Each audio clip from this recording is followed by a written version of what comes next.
ओम नमः शिवाय। जय माँ दुर्गे।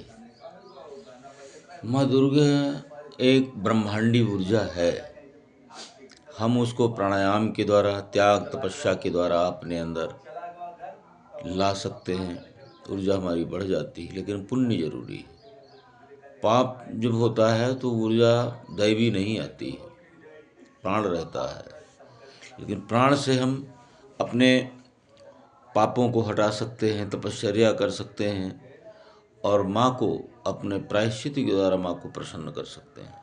पुण्य भी है और प्राण भी है, तो माँ की अनुभूति, उस ऊर्जा की अनुभूति अपने शरीर में हम करते हैं।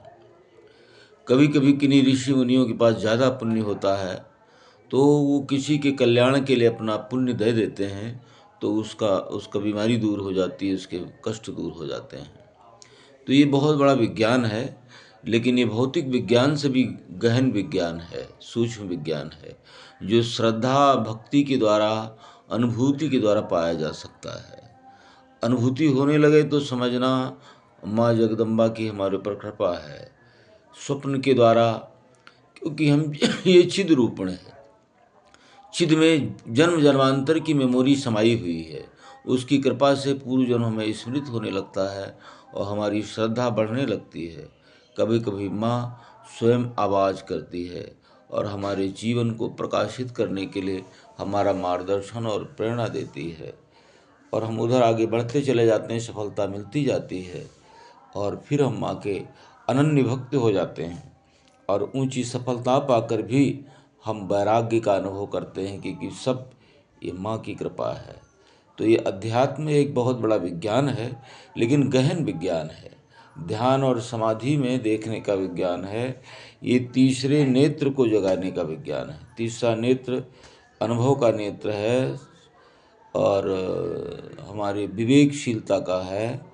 यहाँ पर जो माताएं बहनें जहाँ बिंदी लगाती हैं, इसके नीचे ये माँ समूची सृष्टि को अपने अंदर समाहित कर लेती है और प्रलय समाप्त हो जाने के बाद उस सृष्टि को बाहर निकाल देती है। इसलिए माँ ही सर्वोपरि है, वही परमात्मा का शक्ति है। इसीलिए दुर्गा माता की यहाँ पर पूजा की जाती है, और पूजा केवल ढोंग पाखंड नहीं है, अनुभव के आधार पर है। माँ उनके प्यार से खुश हो जाती है। तो आज महाअष्टमी है, निशा रात में भी लोग यज्ञ करेंगे, दिन में भी यज्ञ करेंगे, माँ को प्रसन्न करेंगे और उनसे क्षमा याचना करेंगे। हमारे पास, मनुष्य के पास एक संकल्प की शक्ति है। जो हम संकल्प लेते हैं, हे माँ हमारे कष्टों को दूर कर दीजिए, हमारे जीवन को सरल बना दीजिए, हमें ये सफलता दे दीजिए, और फिर हम आपके जीवन भर आभारी रहेंगे। माँ वो काम कर देती है दया करुणावश, लेकिन हम सब भूल जाते हैं ये गलती है। और पाप तो ना करें, किसी को दुख ना दें, क्योंकि ये प्रकृति सब उसी की है, हर के अंदर वो समाई हुई है।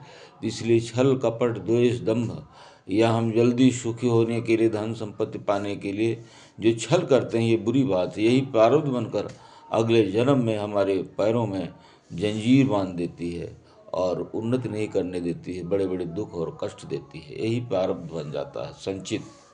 तो इन सब चीज़ों को समझ करके हमको साधना करनी चाहिए।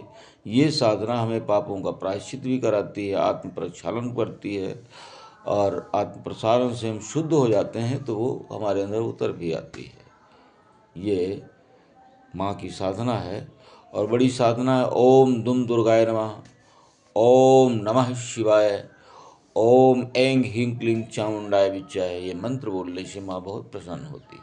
बहुत सारे मंत्र हैं, कोई भी आप बोल सकते हो।